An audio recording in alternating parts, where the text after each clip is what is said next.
lip balm? A local doctor explains that colder temperatures could be setting you up for a new addiction. It's 8 a.m. from Fox 35. This is Good Day Orlando. It's on the Health Watch. When this cooler air hits us, a lot of us break out our lip balm. We try to cure the dry, the chapped lips, but some believe you can actually become addicted to this stuff. I guess depending on the ingredients, so much so that maybe you can't even go without it, even when you don't need it. Joining us this morning to talk more about it is Dr. John Brombat, co-director of the Pure Clinic. Great to see you. Sorry. Sorry about that. Sorry, Amy.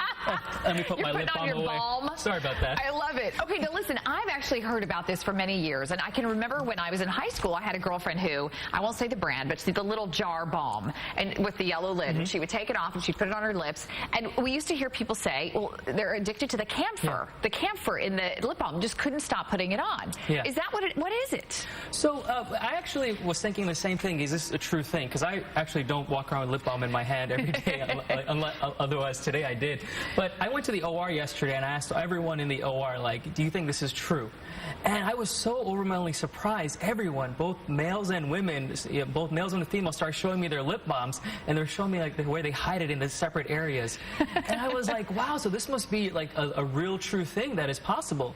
So I went back and looked at the literature, and when you actually look at the science and all the medical reports, there is no such thing as an addiction. Now, when we define addiction in medicine, it's, are you becoming dependent on it? Is there a chemical change in your brain? And number 3, do you have withdrawal when you stop using it? So if you put all those things into account, no, you can't be addicted to lip balm, but you can have a psychological addiction to it. Fascinating. Okay, so what happens? I mean, we know that our body has the ability to bring moisture to our face, to our skin, and even to our lips on its own, that we don't have to add things to it.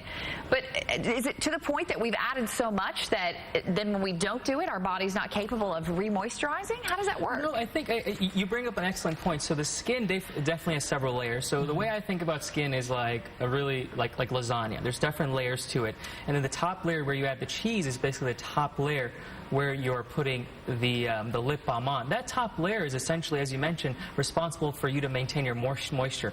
That's why when you go into a swimming pool, you're basically waterproof. You don't absorb all that water into your body.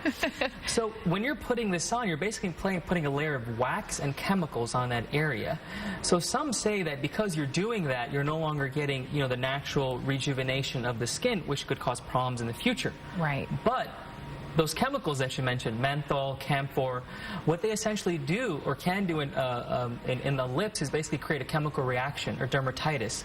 So you're feeling good from that cooling effect, but then you get some irritation. So you're constantly putting that lip balm on your lips to kind of compensate for that irritation you're getting. So that's how I think you kind of get this psychological and addictive pattern to constantly using and having it next to you. Interesting. It's psychological, and we technically don't need it.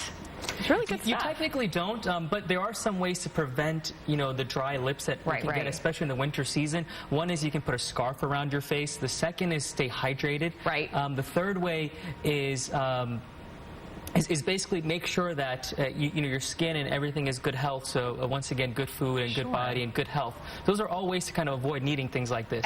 What about Vaseline? Anything topical like that? So that's a great thing. So if you do have to use something without chemicals. So Vaseline or Aquaphor or even coconut oil, anything that's very natural is actually a good thing that you can use on your lips to keep them moisturized. Doc, thanks. Good stuff. Thank you very much, Amy. Dr. Brombat from the Pure Clinic. We appreciate your time this morning.